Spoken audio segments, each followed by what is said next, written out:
Good afternoon, everyone. Thank you for joining us again. We are live at Community News. Thank you, everyone. Thank Community News for having us here again today. We are 1 week after our primary election. This is Johnny Farias, your host, and I am here with Commander Phil Air, a candidate, and also someone that would love to talk about what's going on and what he thinks about the results. And we have on Zoom Melba Pearson, who'll be joining us now also, because at the same time. First to go over one important thing because Melba is a very busy person. I want to make sure that we cover some a topic of DSA, which is people are calling it the Democratic Socialists of America. Melba, how are you doing today? I'm doing well, Johnny. How you doing, my friend? Man, I am doing excellent. I'm excited. I'm excited for the elections. I'm excited for what's coming up.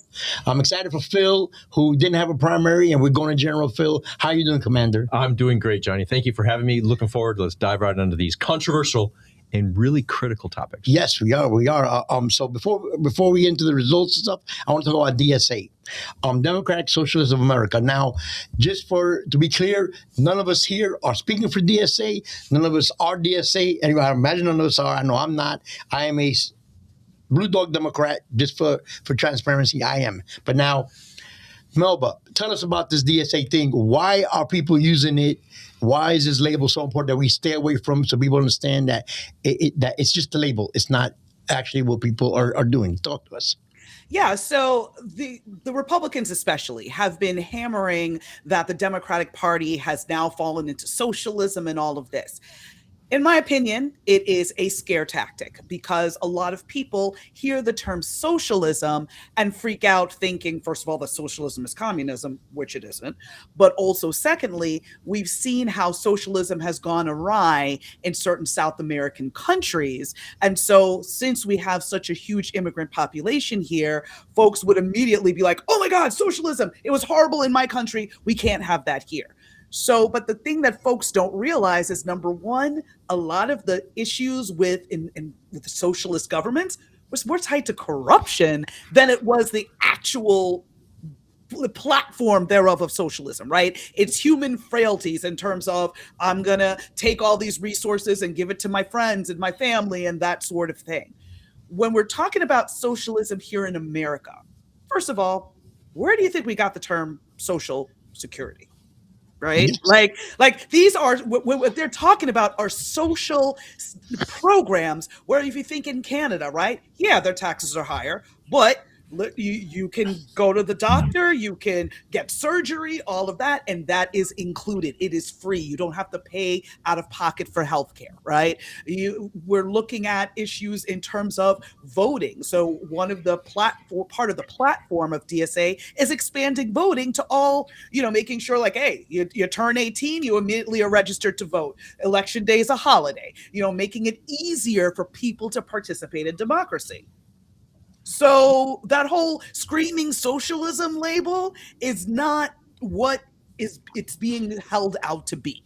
They're talking about affordability, which are issues that every single Floridian, every single person around the country is dealing with, right? Because gas is high, eggs are high, chicken's high. You know what I mean? Like, yeah, everything is high. Everything is high, right? So they're talking about how are we making sure that people are getting an affordable wage to be able to pay their bills?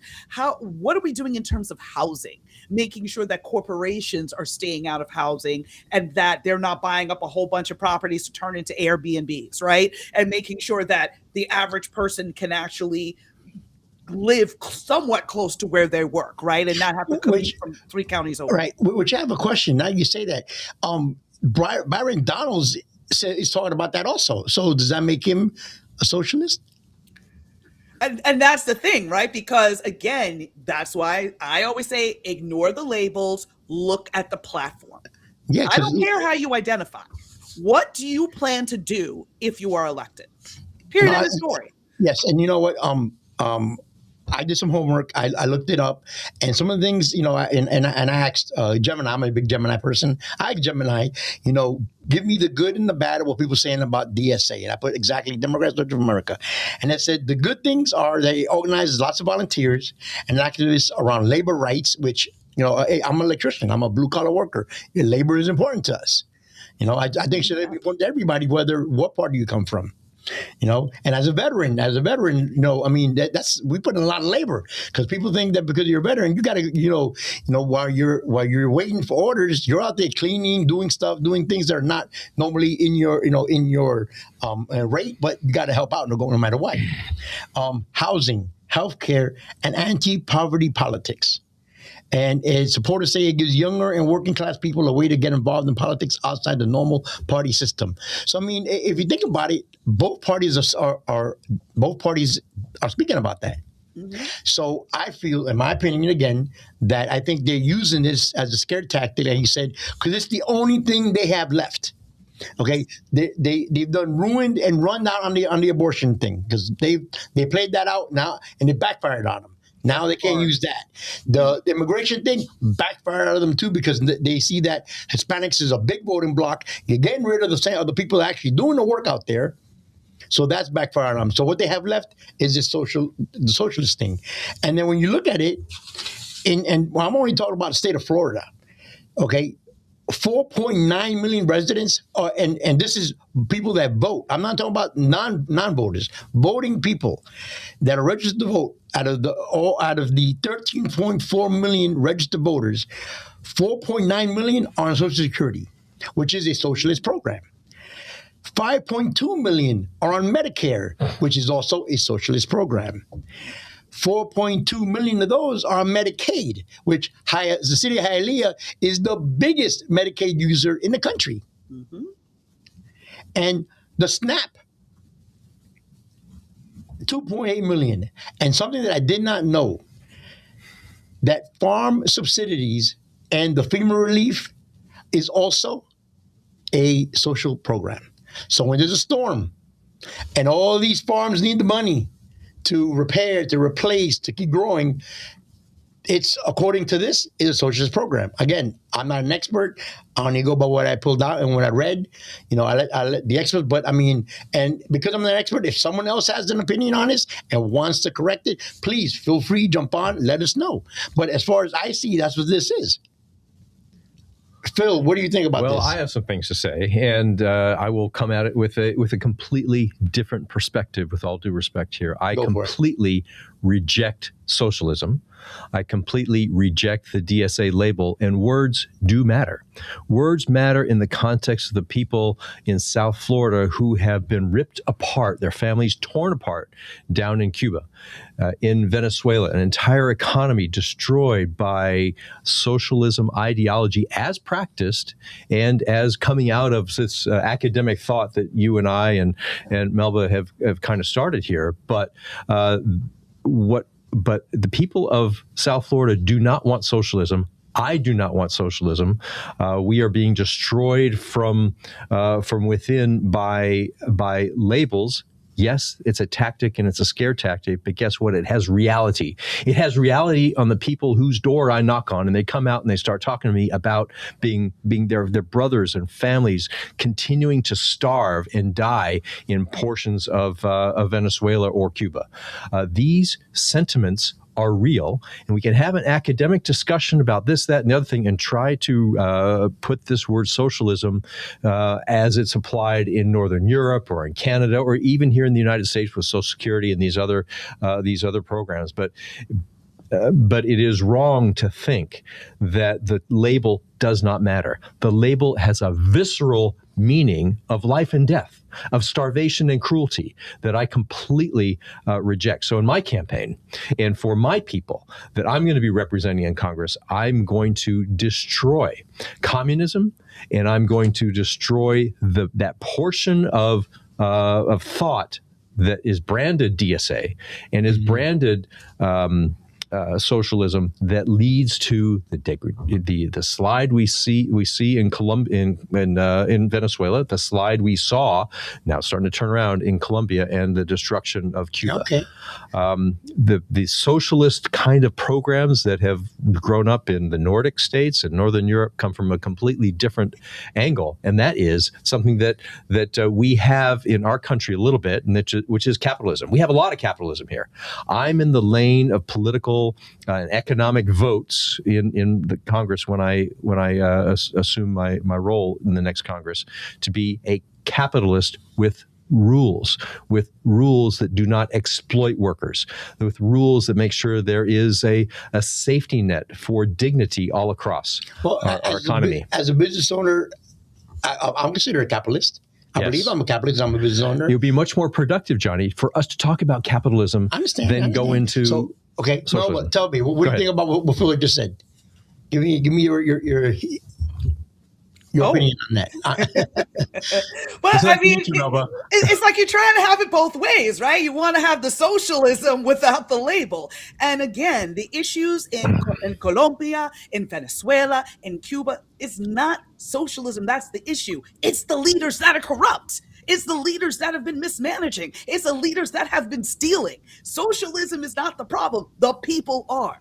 And so again, I understand the visceral reaction and all of that, but I just want to caution, because I heard the same kind of language coming from David Jolly, our nominee for governor. Just remember, there are a huge chunk of Floridians, myself included, who voted for Angie Nixon not because of the socialism label, but because what she centered in her campaign, which was the affordability issue, which is making sure that people had health care, that kids aren't, going hungry. Those are the things that are important. And again, if we want to start using the Republican talking points of socialism, this, we're falling into the trap. We need to be talking about the kitchen table issues that the people of Florida, that the people of America care about. And they don't care socialism or not. They want to know what's going on in their bank account. They want to know why that paycheck is not cutting it at Publix anymore. Yeah, I agree. Okay, so I hear what you're saying, and we hear it time and time again. And hello, Mr. Manny. Welcome to the show, Commander. So, yes, we hear that a lot, particularly from party leadership. And this is the big debate within the party to which I affiliate. Look, the corruption is the central issue. I agree with that. There's corruption all across, and my platform and my promise over and over again is to fight it locally, to fight it state, and to fight it in Washington, D.C. That's one thing. But let us not, and I recognize that Representative Nixon received a lot of votes, and Colonel Vindman did not execute a ground game in this contest, this primary contest, that was worthy of almost anything, not worthy of his donors, not worthy of his heritage, not worthy of his patriotism. Those are things that I still admire. And within my congressional district, the 28th, I will just note that Colonel Vindman received a decisive win over Representative Nixon. And that didn't happen in other parts of the state. It didn't happen where there was a good ground game, or a honed ground game. So let us not confuse, certainly from my perspective, let us not confuse her win for a public voter level embrace of the DSA or socialism. It's not happening in South Florida in my district. Really quick, I want to welcome Manny Gutierrez, campaign consultant and a political somebody that I admire a lot, that has a lot of political knowledge. Because you want to know something about anywhere in the country, call Manny. Manny, thank you for joining us. How you doing today? Thank you, Councilman. Thank you, Commander. So tell me, jump in real quick. You heard a little bit what's going on. What you got to say about this? So I think I came in on the tail end of what Melba was saying. They have nowhere to go. That is true. They have nowhere to go. The economy is in disaster. Health in this country is declining. We have outbreaks all over the place. The deficit has ballooned because we have to give $298 billion back because the president illegally put tariffs on people. Now, the American people are speaking all over this country. And it is, I'm going to say it as nice as I can say it, it is selfish to not hear what the American people are saying all over this country. And I know that you're running in a district that I live in. Yes. However, this is about the country. This is not about individuals. And I believe the same thing that Donald Trump sold to people in 2016 and 2020 and in 2024 are the same things that people are looking for. It's just that he couldn't deliver. He couldn't deliver because he never wanted to deliver. He wanted to give money to his friends, tax breaks, and corruption. So I think as a party, as a people, we need to deliver on the things that we already believe in. Absolutely. So my opponent is Carlos Jimenez, who's supporting a lot of policies of chaos and incompetence that has raised the cost of property insurance, that has raised the cost of gasoline and these trade wars. It's in the news now because Canada is just retaliating, dollar for dollar on a big trade war. Look, that is completely wrong, and Carlos Jimenez is silent. So I agree with you that it is affordability, and I agree with Melba and you when you say that that they have nowhere else to go. That is correct, and I do not want to give them an inch of traction in my district because it is for the country on the scare tactics. But the way to combat it, I don't believe, is to succumb to it, is to tolerate those associations with the prison island that is Cuba. Don't even flirt with those folks, and this is why I reject the DSA, and this is why I reject socialism as it's understood in my district. And we can have a debate, and you can say, well, your understanding is wrong. My people understand it completely. Okay. Before we get back to mobile, I just want to note that today I read that now Canada is retaliating with a tariff also because of what Donald Trump is doing. Right. Just, So, Melba, tell us. Well, I got to give the final word here because unfortunately Yes, I got to love you and leave you. But I just want to point to my home state of New York. Now, I was born and raised in New York. I've spent, a good chunk of my professional career in Florida. We're talking decades, right? But I look at what Mayor Mondami's doing. And they talk about him like he's the boogeyman. He's the socialist, da-da-da. But he just, in the last few weeks, he opened an office of deed theft, where it was addressing the issue of elderly New Yorkers who were getting their houses basically taken out from under them. And he realized it was such a problem and impacting, basically elderly people being thrown out on the street after they've paid their mortgage, done everything they were supposed to do, that he created an office to address that. He just started a program where for 4 hours every Friday night, parents can drop off their kids for free daycare so that they can go on date night, run errands, take a nap, whatever, right? So he went after Amazon because they had millions in unpaid fees because of them parking every which way, right? And jacking up traffic. And nobody ever bothered to be like, hey, Amazon, you got this outstanding bill. Can you pay it back, right? Because they're like, oh, no, it's a corporation. We can't ask them for anything. They create jobs, right? But now he got millions of dollars in revenue for the city that he can invest in programs that make the city better, that reduce crime, right? So when you think about these things, again, they want us to be focused on the label, to be scared, and not actually look at what these folks are trying to deliver. And if folks could just open their eyes and look at what these platforms are, and I'm not saying that you have to go sign up, right? Because I am not a member of DSA. I'm not going to reject them out of hand just because I see some things in their platform that make sense and that are aligned with the broader Democratic Party. We've been saying Medicare for all forever. We've been saying that people need affordable housing. We've been saying all that. So to turn around and be like, oh, I reject that, again, is playing into their narrative. So let's educate people. Let's be like, listen, you want affordable housing? Here's the pathway to get it. This is what we can do once we earn your vote and once we get into Congress, Senate, whatever the case may be. So folks, just do your research. Do your research and don't just assume or, follow a talking point.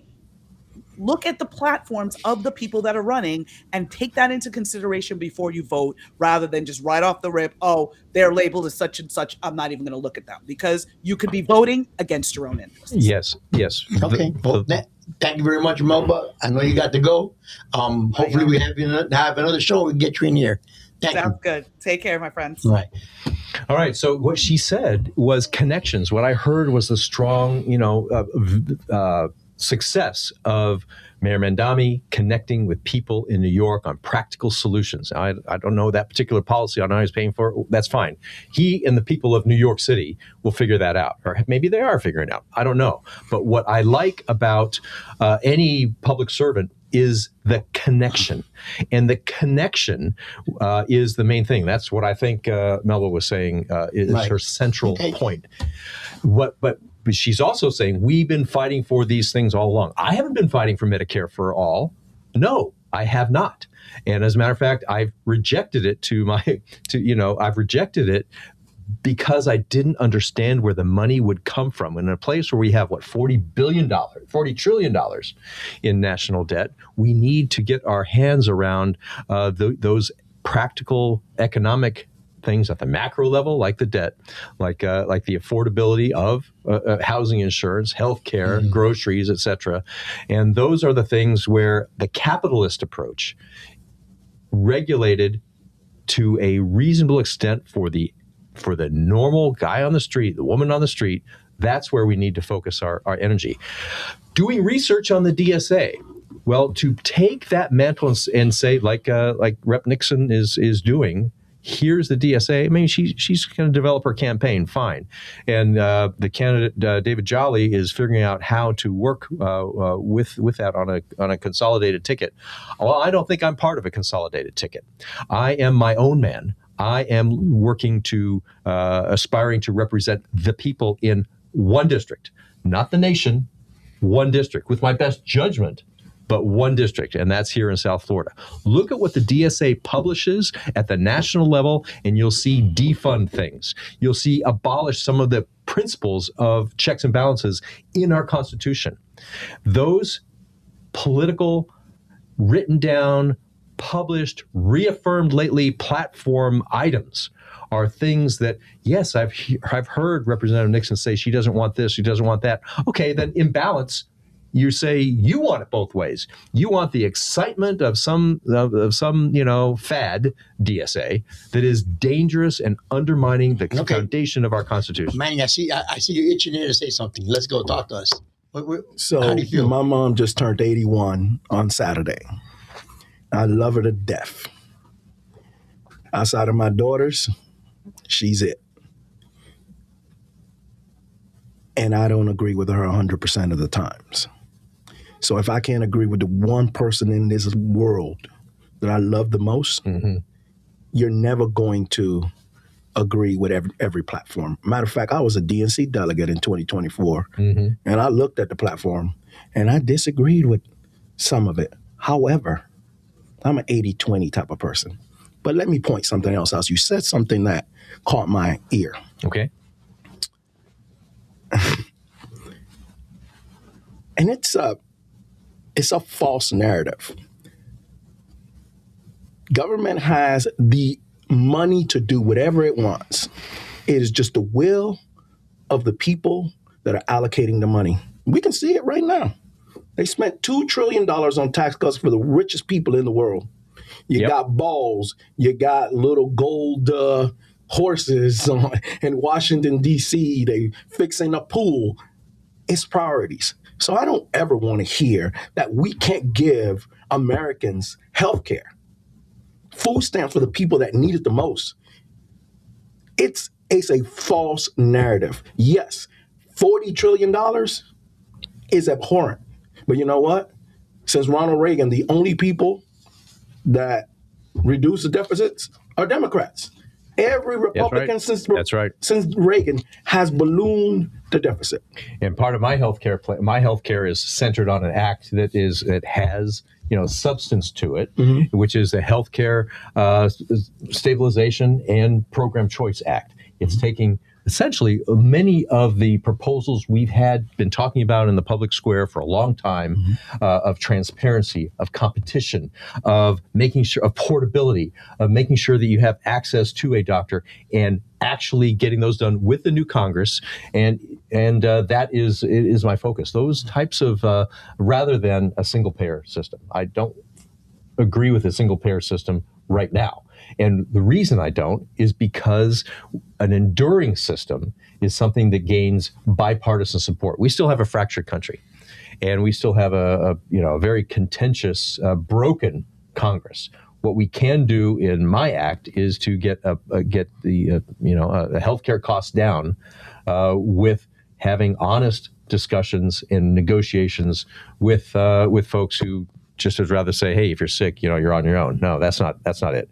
We need to have health care for everyone, affordable for everyone, but not just given to everyone. Given to someone means somebody still has to pay, and that is the capitalist talking point. Well, the capitalist talking point says there is a price for service, and that price for service need to be borne by both individuals and society. We have a public interest in making sure the public is healthy. So it's not a cut and dry solution. No, I'm not married to any plan. Mm-hmm. What I am married to is we got to get this done because the American people are screaming at us at both parties, whatever you want to call them. Right. And so we have to get it done. Absolutely. But I have something to say about this healthcare thing. I'm not on board with the universal health either. I want to tell you why. As a business owner and as a blue collar worker, I've seen and I've done it myself where I've gone to work with a fever. I've gone to work, sick because we can't afford to miss a day. Yeah. So in my opinion, I think even if we had all that health care, we still wouldn't go because we're more worried about putting food on the table, paying our rent, our mortgage, our light, our car, our insurance. That to us is more important than having to go to a doctor to see what's going on with us. Unfortunately, I've seen it. Yeah. I still see it, literally. So I think we should be focused more on getting people a better wage, more of a living wage, where people can afford these things. More jobs, better jobs to come down to South Florida. I think I would more concentrate than trying to get universal health care, in my opinion. That's where I stand. I'm not speaking for anybody else, not even for the party. This is John speaking. And you're talking a lot about labor unions.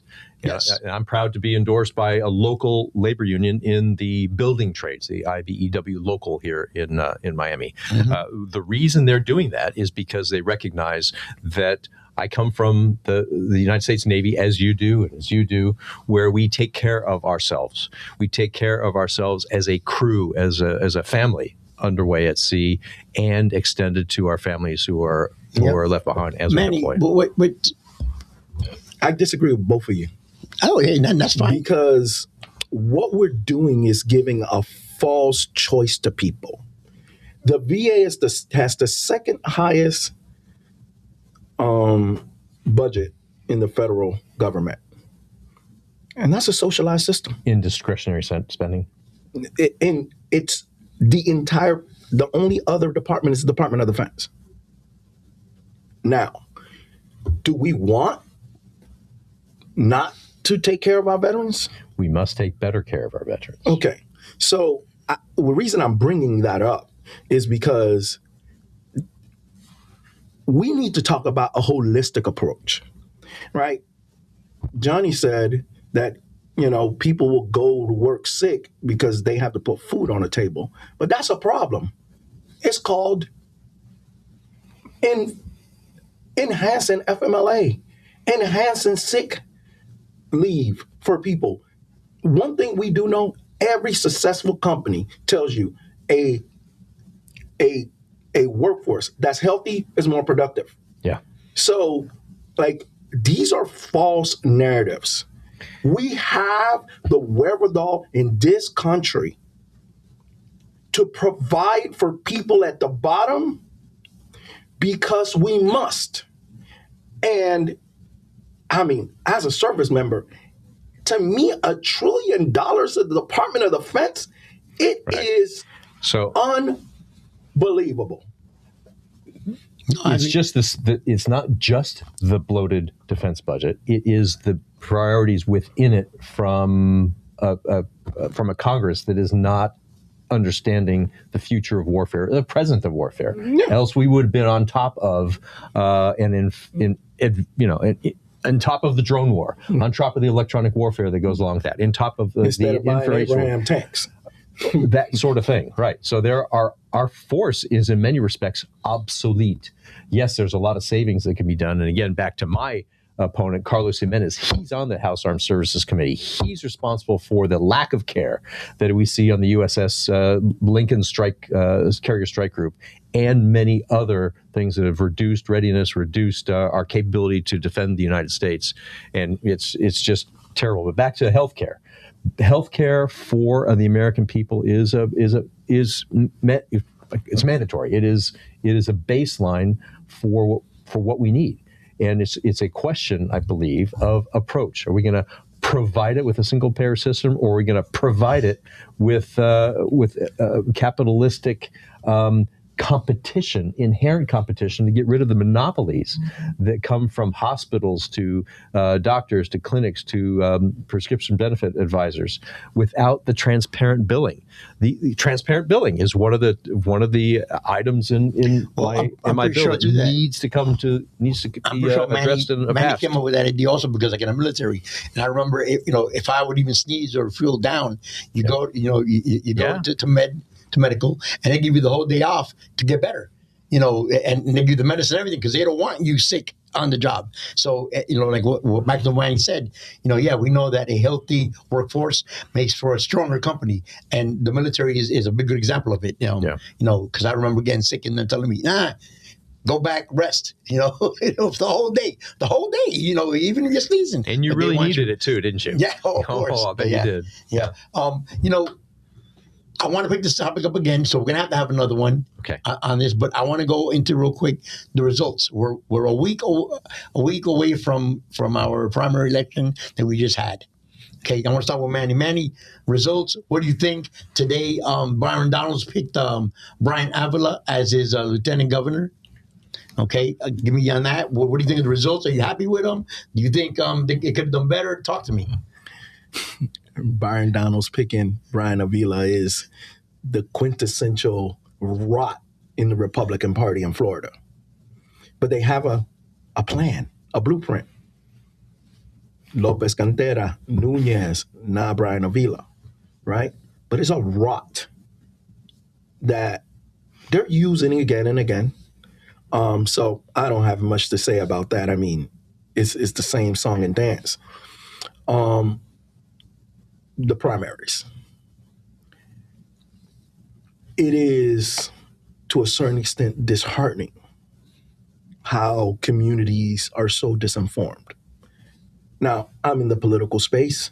It's my job to inform them, right? Unfortunately, and I wish it wasn't so because of Citizens United, money is an issue. In Congressional District 20, we're fighting Republicans all over the country on gerrymandering and taking people of color's seat away. And it happened within our party. Yeah. And also the selfishness of other candidates. But my whole view of our primary system is once we get past them, we got to get past them. Because I will take a flawed Democrat that I disagree with, because I know in principle he has my 80-20 rule. In Florida, 30 plus years of failed policies, property insurance, car insurance, home prices, name 100 other things. And right now in Florida, if we don't make a course correction, we're going to start seeing that negative migration that we're starting to see now in our county. Yeah, we are seeing it already. Yeah, some of it is about immigration, but this is something we must tackle. And for the viewers, don't vote against your interests. Don't vote against your interests, because what's happening is they're giving you these same tropes, the same recycled messages to keep you scared, to keep you afraid of thinking for yourself. So you're running for a congressional seat where I live in, right? And I admire that you're always trying to listen, right? Because, yeah, we might have some ideas, right? But the community is asking for a certain thing. And if we don't, give them what they want, Find someone else. Find someone else. Hopefully As we should find someone hopefully they'll else. find Phil Air for Carlos Jimenez. But that's my thought. Phil, All right. talk to me. So And also What- add how you Sure. feel the primary will affect your general election. Okay, so let's talk about Byron Donalds and Brian Avila. One party rule in the state of Florida can't be more. It's that's a communist way of going about government. One party rule. We don't want that. That's a socialist way of going about government, as socialism is applied in our hemisphere. We don't want any of that. So the voters, if we want to tackle the corruption, tackle the group think, we need to change course. And so I wholeheartedly recommend that voters take a look at where we are as a state and change course. I'm running for the federal legislature. It's called Congress. And the same thing. We've got a country that has gone off the rails and and we're paying the price at the gas pump and the grocery store and our bills, and 1 week away or one paycheck away is a term that really means something here in South Florida. So yes, we've got to move away from that. So you don't have much to say about the Republican ticket for governor. Well, right. It is not. It is more ideologically driven garbage. There are no new ideas. And we need to have the breath of fresh air that would come from the Jolly Graham ticket and other parts of the legislature. We have super majorities in the Florida House and the Florida Senate. That needs to change too, to get us back to some roots, protect our environment, protect the quality of life, and give people renewed, real hope to get on the housing ladder, to get the American dream real in their lives. I knock on so many doors where I'm seeing multiple families or intergenerational families living together, not by choice and not by spacious accommodation, because they have to, because housing costs are so high. So that's my take on the state ballot. You asked about the primary in general and how it's going to affect what specific. Just overall, we've had the primary, and we've had in my district confirmation that my campaign is on the right track for connecting with everybody, with people who are struggling financially, people who want to preserve our Everglades, preserve the Florida Bay and the coastline, have a responsible way to develop and not overdevelop, to have somebody stand up against the correlation between developer contributions to politicians at county commissions and their decisions. That's got to be shown the light of sunshine, the famous Florida sunshine, and be stomped out. We've got so many things wrong, but the primary that we need to change, that's changing the course of our country, the war, the trade wars, all of that. So the primary has teed up the general election. I'm really excited to be in the general election to combat Carlos Jimenez, who is running scared. He's standing up social media that he's had dormant for a long time because of the election. He is making mistakes on foreign policy of talking about, Nicaragua being expelled from a free trade agreement. Well, guess what? He didn't understand the mechanics of that treaty. So he's just wrong. He's been corrected by professors and yours truly. So here we go. Before we close it out, I want to say my part. Yep. I was excited. It was kind of not difficult, but I was surprised that the state didn't vote for some of the veterans, which I thought maybe, because, you hear across the street how people are always excited about veterans. Right. And all three of us here are veterans, Navy veterans, stuff like that. I really thought because they were veterans, maybe they were going to do it better than what they did. They didn't. That kind of surprised me. I'm excited that Angie is on a ticket. I think she's going to excite our base, and I say ours because I am affiliated in the Democratic group. Again, I am not a socialist, okay? And I don't believe in that either.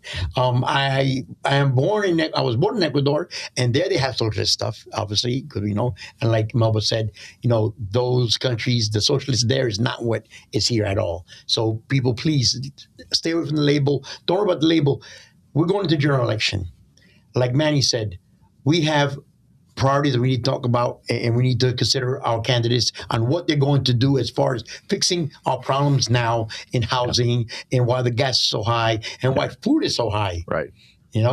Our insurance. I mean, that's a topic that has been on for like 3 years, and for some reason they killed it, and it hasn't gone down. I just got my insurance bill again, and it has not gone down, Manny.